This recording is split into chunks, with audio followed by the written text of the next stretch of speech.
Welcome back. I'm Teresa Lepowski. Sitting with me this morning is Jeffrey Mindock, who brought a friend. Jeffrey, tell us about your friend. Yes, this is Molly Stricker, and she is Thunder Bay Theater's new managing director.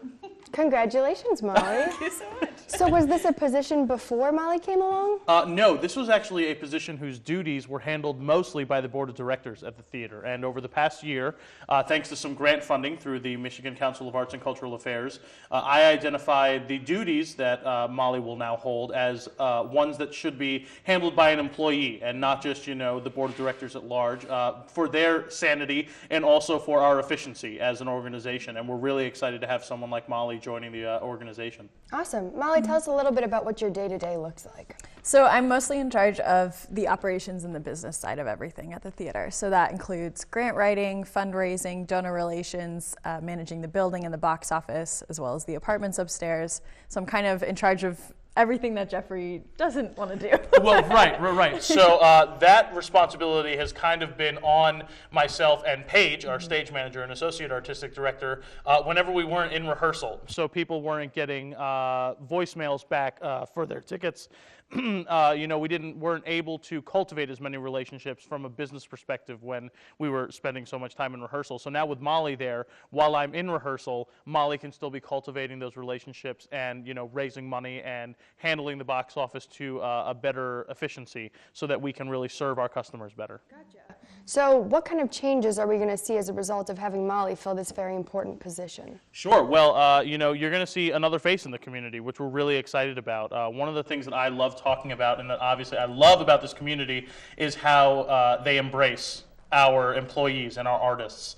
So now we just have another advocate for the organization, which we're really excited about. And also the fact that I can now focus more on education and programming and things like that, more community outreach, while the business side of things are still being handled extremely well. Gotcha. And Molly, I gotta ask, what interested you in this position? Definitely. I study theater in New York City right now, and I've done everything from producing to acting to directing. And my goal for my career is to open my own theater company. And so this side of things is something that I haven't explored so much, but still have a deep knowledge and love of. And so I'm excited to kind of run a theater from that perspective, and hopefully that will get me ready to do other things in the future.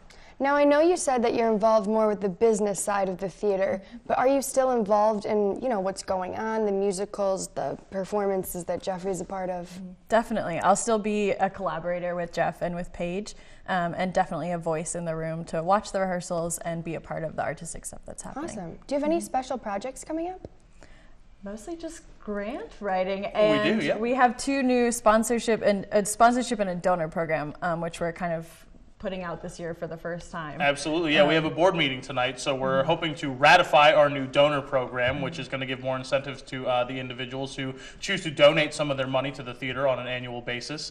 And then we also have two fundraisers coming up later in the spring. For the first time ever, we are doing a children's gala, which is a family-inspired event, and it's going to be Jungle Book themed, just like our educational program this upcoming spring. And then we are bringing back the Thunder Bay Theater Break a Leg 5K in the first weekend of May, so make sure to check out for that. What can we expect with the Break a Leg 5K? You just threw that out. I did, yeah. So last year we had this brilliant idea that we should have a 5K as a theater, because why not get people out of the seats and onto the streets and get them running. And it went really, really well. We had almost 100 individuals who decided to come out and support the theater and run. We have a really beautiful track that is, the Dork Brothers have been really influential in helping us get this program off the ground.